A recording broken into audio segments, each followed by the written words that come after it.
सुबह 9 बजे नंदिनी ने खाने की मेज पर अपने पति विपिन और युवा बच्चों सोनी और राहुल को आवाज दी। जल्दी आ जाओ सब, नाश्ता लग गया है। नंदिनी तीनों के टिफिन भी पैक करती जा रही थी।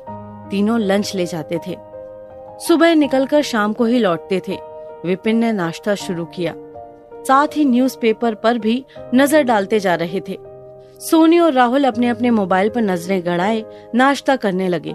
नंदिनी तीनों के जाने के बाद ही आराम से बैठकर नाश्ता करना पसंद करती थी। सोनी और राहुल को फोन में व्यस्त देखकर नंदिनी झुंझला गई। क्या आराम से नाश्ता नहीं कर सकते? पूरा दिन बाहर ही रहना है, आराम से फोन का शौक पूरा करते रहना।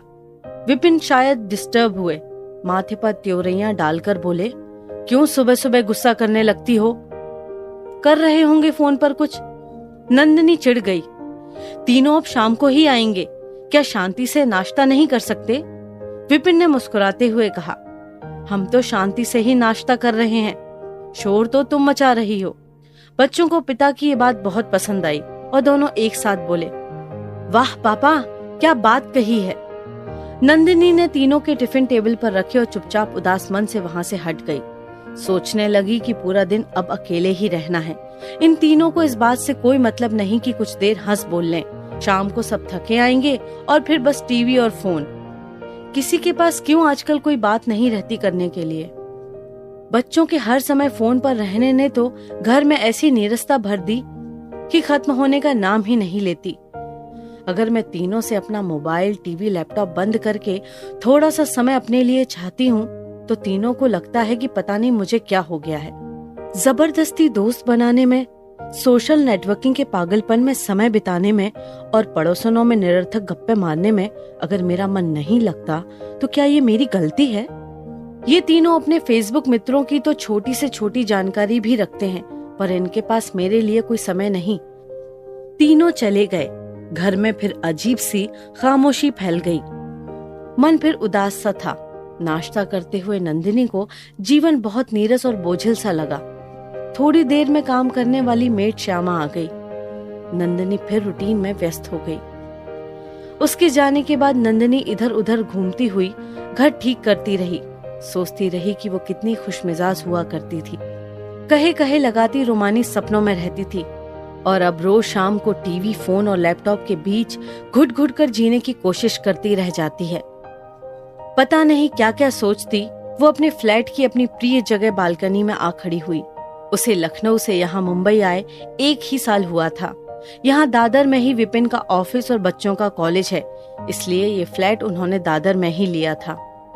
रजनीगंधा की बेलों से ढकी हुई बालकनी में वो कल्पनाओं में विचरती रहती।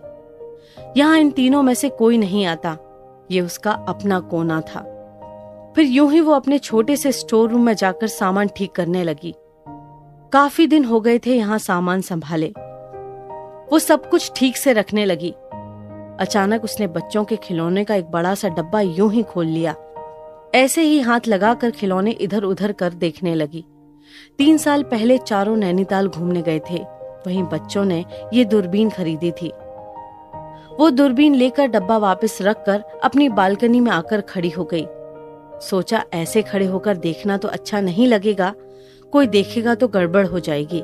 अतः फूलों की बेलों के पीछे स्टूल रखकर अपनी दूरबीन संभाले आराम से बैठ गई। आंखों पर दूरबीन रखकर देखा। थोड़ी दूर स्थित बिल्डिंग बने ज्यादा समय नहीं हुआ था, ये वो जानती ही थी। अभी काफी फ्लैट्स में काम हो रहा था। एक फ्लैट की बालकनी और ड्राइंग रूम उसे साफ दिखाई दे रहा था। उसकी उम्र की एक महिला ड्राइंग रूम में दिखाई दी। उस घर में शायद म्यूजिक चल रहा था। वो महिला काम करते करते सिर को जोर जोर से हिला रही थी। अचानक उसकी बेटी भी आ गई। दोनों मिलकर किसी गाने पर थिरकी और फिर खिलखिलाई। नंदिनी भी मुस्कुरा उठी। माँ बेटी के स्टेप से नंदिनी को लगा शायद बेबी डॉल गाना चल रहा है। नंदिनी अकेली ही खिलखिला दी। अचानक उसके मन में ताजगी सी महसूस हुई। आसपास की फूलों की खुशबू और सामने माँ बेटी के क्रियाकलाप देखकर नंदिनी बिल्कुल मस्ती के मूड में आ गई और गुनगुनाने लगी। फिर माँ बेटी शायद घर के दूसरे हिस्से में चली गईं। नंदिनी ने अंदर जाकर घड़ी देखी तो 12 बज रहे थे। आज टाइम का पता ही नहीं चला। वो वापस स्टूल पर आ बैठी, दूरबीन से इधर उधर देखती रही, फिर कुछ खास नहीं दिखा। ज्यादातर फ्लैट्स बंद थे या फिर पर्दे खिंचे थे। फिर अचानक उसकी नजर एक फ्लैट की बालकनी पर अटक गई। झटका सा लगा, दूरबीन उसके हाथों से गिरते गिरते बची। एक लंबा चौड़ा जिम में तराशी सुगठित देह वाला हैंडसम लड़का तौलिए से अपने बाल पोंछ रहा था। शायद नहाकर निकला था। बस शॉर्ट्स पहने तौलिया तार पर टांग ही रहा था कि उसकी खूबसूरत नवविवाहिता पत्नी ने उस लड़के की कमर में पीछे से हाथ डाल दिया। लड़के ने पलटकर उसे वहीं किस कर लिया और फिर उसकी कमर में हाथ डालकर अंदर जाकर ड्राइंग रूम में सोफे पर लेट सा गया। एक दूसरे का भरपूर चुम्बन लेते दोनों साफ साफ दिख रहे थे। नंदिनी की कनपटियां लाल हो गईं। उसका दिल तेज धड़कने लगा। ठंडे पसीने से पूरा शरीर भीग गया। बहुत दिनों बाद तनमन की ये हालत हुई थी।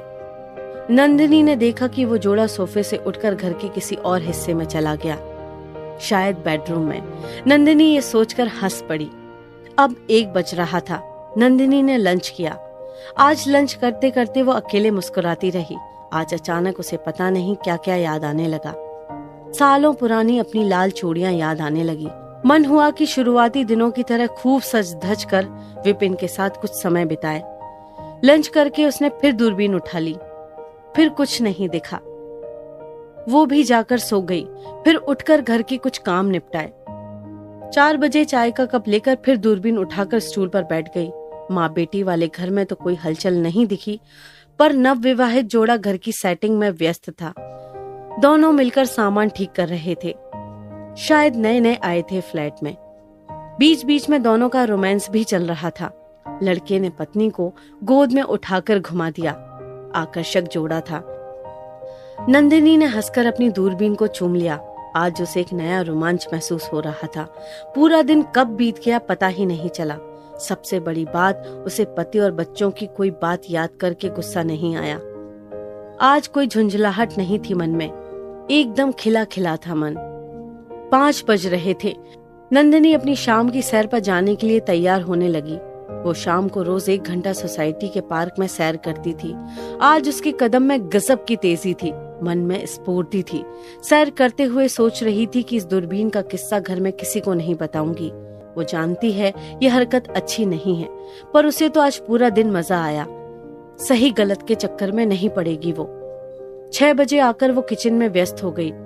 शाम को सबके आने के समय नंदिनी ने दूरबीन अपनी साड़ियों की तह में छिपा दी। विपिन, राहुल, सोनी के आने के बाद नंदिनी नाश्ते के बाद डिनर की तैयारी में व्यस्त हो गई। वो बच्चों से बीच बीच में दिन भर की बातें पूछती रही। कॉलेज के कुछ और सवाल पूछने पर फोन में व्यस्त राहुल झुंझला गया। माँ, कितने सवाल करती हो? आज नंदिनी खुद ही अपने ऊपर हैरान रह गई। उसे राहुल की इस बात पर जरा भी गुस्सा नहीं आया। वो गुनगुनाती हुई अपने काम करती रही। डिनर के बाद विपिन न्यूज देखने लगे। बच्चे अपने रूम में चले गए।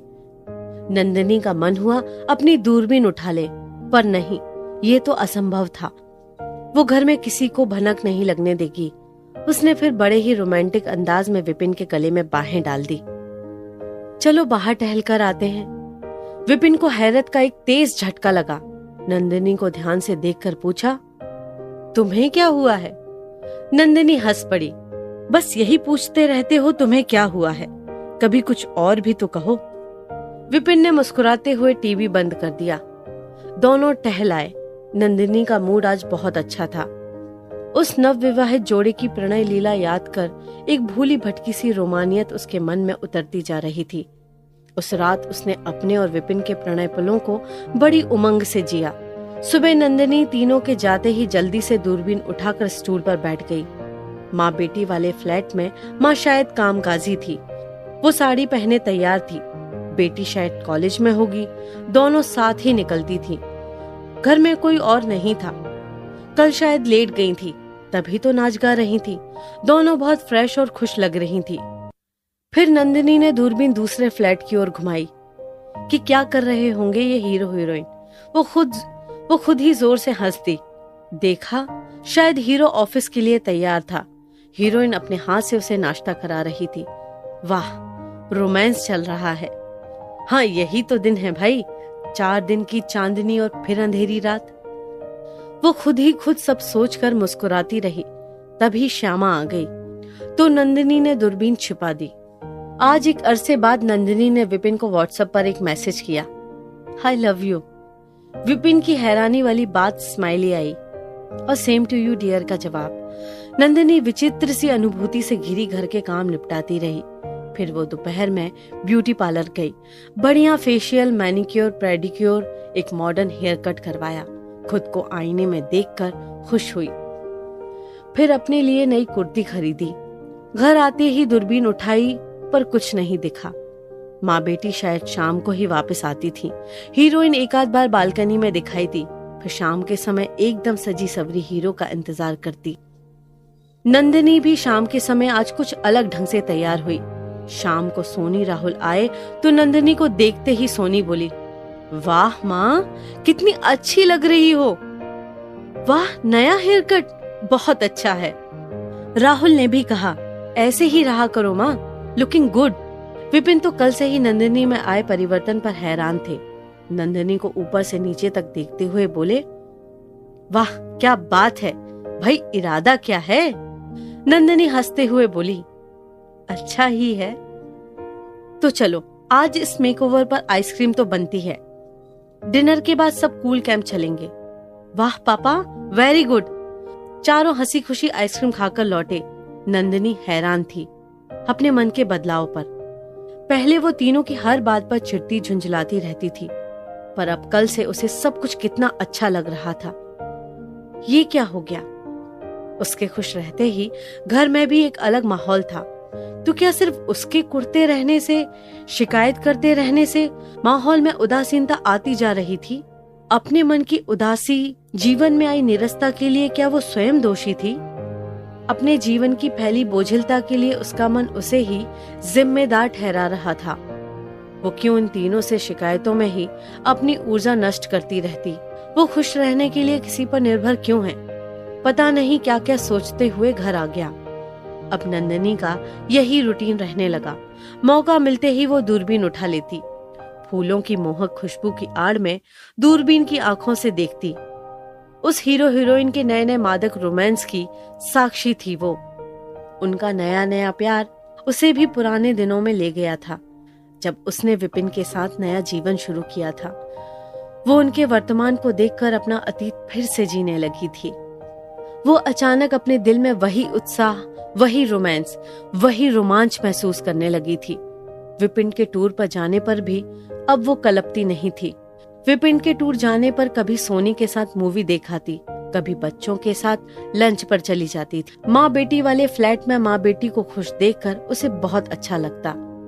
अंदाजा लगाती पता नहीं दोनों का कोई है भी या नहीं, क्यों अकेली हैं दोनों, इनके साथ क्या हुआ होगा। उनके बारे में बहुत कुछ सोचती नंदिनी। अब उसका दिन कब बीत जाता उसे पता ही नहीं चलता था। अब सामने वाली बिल्डिंग में और भी लोग आ रहे थे। खाली फ्लैट्स धीरे धीरे भर रहे थे। दूरबीन आंखों पर लगाए अब टाइम पास करते नंदिनी को 4 महीने हो रहे थे। हीरो हीरोइन के रोमांस में तो उसे जीवन का सारा थ्रिल लगता। उन्हें देख देख कर ही वो बदलती चली गई। मगर एक दिन सुबह 11 बजे ही उसे बहुत बड़ा झटका लगा। वो जैसे सपनों की दुनिया से यथार्थ के कठोर धरातल पर आ गिरी। दूरबीन पकड़े हाथ कांप से गए। हीरो हीरोइन फ्लैट खाली कर रहे थे। नीचे रोड पर खड़ा ट्रक भी उसे दिखाई दे गया। सामान पैक करने वालों की ड्राइंग रूम में बहुत हलचल थी, जो साफ दिख रही थी। ये क्या? नंदिनी को अपनी आंखों की नमी दिल में उतरती महसूस हुई। वो कितना जुड़ गई थी उनसे। वे दोनों तो कभी जान भी नहीं पाएंगे कि उन्हें खुश देखकर वो खुश रहने लगी थी। उफ, अब ये जा रहे हैं। फिर वही उदासी, वही बोरिंग रूटीन। नंदिनी को पूरा दिन चैन नहीं आया। वो दूरबीन लिए अंदर बाहर बेचैन सी चक्कर काटती रही। शाम होते होते ट्रक सामान भर कर चला गया। उसके हीरो हीरोइन भी कार से चले गए। नंदिनी दूरबीन अपनी गोद में रखकर सिर दीवार से टिकाकर गुमसुम सी बैठ गई। शाम को नंदिनी का उतरा चेहरा घर में सबने नोट किया। वो खराब तबीयत का बहाना बनाकर बिस्तर में जल्दी से लेट गई। उसके 3-4 दिन बेहद उदास बीते। सामने वाली माँ बेटी सुबह की गई शाम को ही आती थी। प्रणय लीला में डूबे हीरो हीरोइन याद आते। अब उसके जीवन में फिर वही नीरसता, वही बोझिलता। 15 दिन उसने दूरबीन को हाथ भी नहीं लगाया। फिर एक दिन नंदिनी स्टूल पर बैठी सामने वाले फ्लैट्स पर अपनी दूरबीन दौड़ा रही थी। अधिकतर घरों के पर्दे खिंचे थे। अचानक उसका मन झूम उठा। हीरो हीरोइन वाला फ्लैट शायद 2-3 लड़कों ने शेयर करके ले लिया था। 3 हैंडसम लड़के घर ठीक करने में व्यस्त थे। एक पर्दे टांग रहा था, एक के हाथ में शायद कोई कपड़ा था, वो शायद डस्टिंग कर रहा था। तीसरा सफेद टी शर्ट और ब्लैक शॉर्ट्स पहने बालकनी में कपड़े सुखा रहा था। और उसके बराबर वाले फ्लैट की बालकनी में एक युवा लड़की पौधे में पानी डाल रही थी। वो बार बार उस कपड़े सुखाते लड़के को देख रही थी। नंदिनी मुस्कुरा उठी। उसने लड़के को ध्यान से देखा। वो भी उस लड़की को देखकर मुस्कुरा उठा। वाह, यहाँ तो एक लव स्टोरी भी शुरू हो गई। अब तो मजा आ जाएगा। वाह, दोनों एक दूसरे को देख रहे हैं, मतलब शिफ्ट करते ही रोमांस शुरू। तभी अचानक वृद्ध महिला ने बालकनी में आकर लड़की से कुछ कहा। ये शायद उसकी नानी या दादी होगी। लड़की ने फौरन लड़के की तरफ पीठ कर ली। लड़का भी फौरन अंदर चला गया। महिला कुछ देर पौधों को देखती रही, फिर वे भी अंदर चली गईं। काफी दिनों बाद दूरबीन अपनी अलमारी में रखते हुए नंदिनी फिर गुनगुना रही थी।